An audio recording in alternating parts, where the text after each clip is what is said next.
Hollow Knight is one of my all-time favorite games. When my friend told me to buy the game back in 2020, I did not know what I was getting myself into. There's a lot of good things and bad things about the beginning of the game. The beginning of the game is slow, and there's no doubt about that. For new players, it's going to take some time for them to figure out what they're meant to do. Hollow Knight was one of my very first video games I ever got, so I was not accustomed to video games in general, and it's an understatement to say that I was confused. In this video, I'm going to be looking at some of the worst things about the beginning of the game, and some of the best things about the beginning of the game. And just to clarify, when I say beginning of the game, I'm talking about King's Pass, Dirtmouth, Forgotten Crossroads, Green Path, and Fungal Waste. I think once you get to City of Tears, the game starts coming together. So the first thing I want to talk about is how slow the beginning is. We'll start by how it's bad. So the beginning is really slow, and this can make players want to refund the game. When I first started playing it, I spent 2 hours, and I think I was in like Green Path at that point, and I was kind of bored. Like, the exploring was fun and all, but it was just getting kind of repetitive and kind of boring. And obviously, I didn't know what the rest of the game had in store, but just from what I had done so far, it felt pretty boring. And this can make a lot of players stop playing and refund the game. One of my friends bought the game, and he tried it out for 2 hours, a little bit less than that, and he didn't like it. He wasn't into it, so he returned it. And recently I got him to play it and finish it, and at the end of the 60 hours, he had a really fun time and he enjoyed it. Something that makes the game feel slower is that you're not able to dash or like use Mantis Claw. It's just very, very basic movement. And this is something that when I do another run of the game, it's kind of boring. Like, I'm just jumping around and that's pretty much all. So that can make people who are new to this genre and to the game not really understand that the game gets better. Like, it starts slow, but it gets faster as you go. But now let's switch perspectives and look at the different things that are good about a slow start. So firstly, starting out slow means that between getting these abilities, you can kind of perfect them. At the start, before you get the dash, when you're in Crossroads, you're developing your understanding of the knight's movement. So jumping and hitting. I think really the beginning of the game is just focusing on combat with your nail.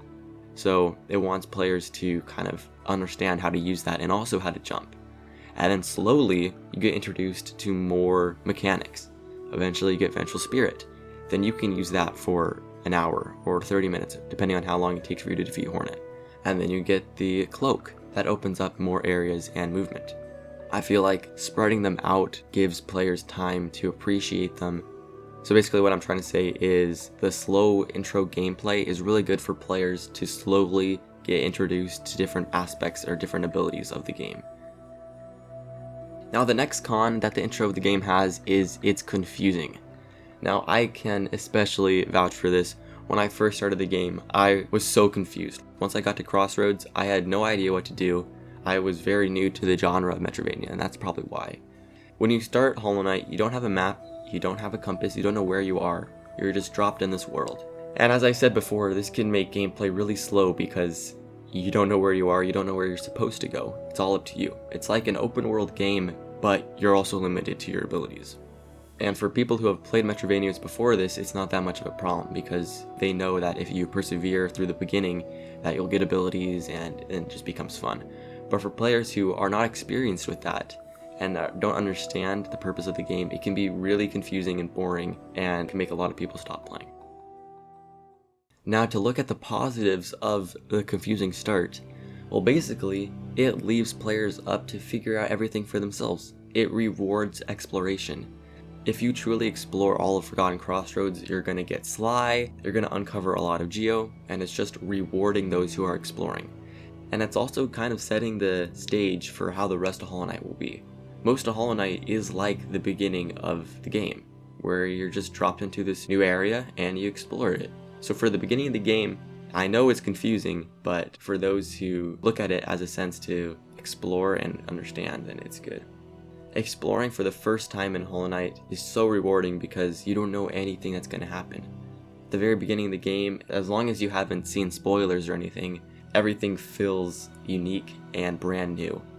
And this also creates a sense of scale too. When I first started playing Hollow Knight, I was like, holy crap, this is one massive game. I'm only in Forgotten Crossroads, and this is pretty massive, and it's a 2D game, so it creates that sense of size.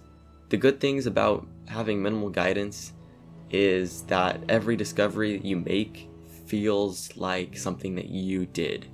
When I discovered the Cornfur, I was like, great, let's go, I actually made progress. I got a map. When I got Sly, I was a little confused at first, but when I saw him in Dirtmouth, I was like, yes, I got someplace I can buy stuff.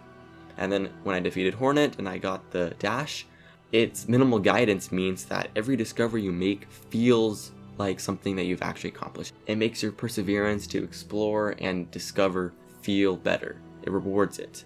So that's definitely something that minimal guidance does have going for it.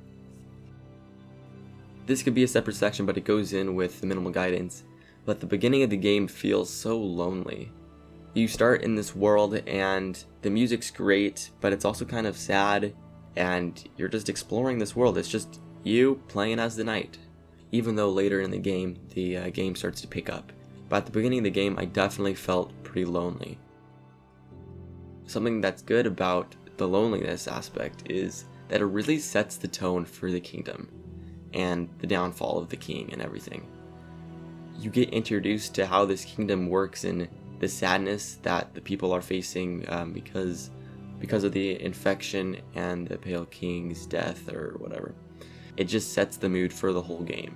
So I'm glad that they don't make the beginning feel fake. Feels like it fits with the rest of the game perfectly. Like it definitely fits that tone.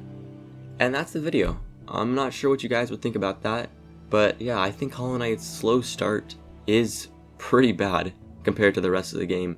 But if you look at it the right way, it's some of the best gameplay of the game, especially when you're playing it for the very first time. It's a great introduction to the world and the mechanics.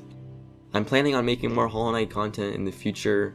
Hollow Knight is my most played game, and I really want to make content, but I'm really worried I'm not going to be able to satisfy what people want. So I don't know, I'm just testing this video out to see if people like it. See you guys.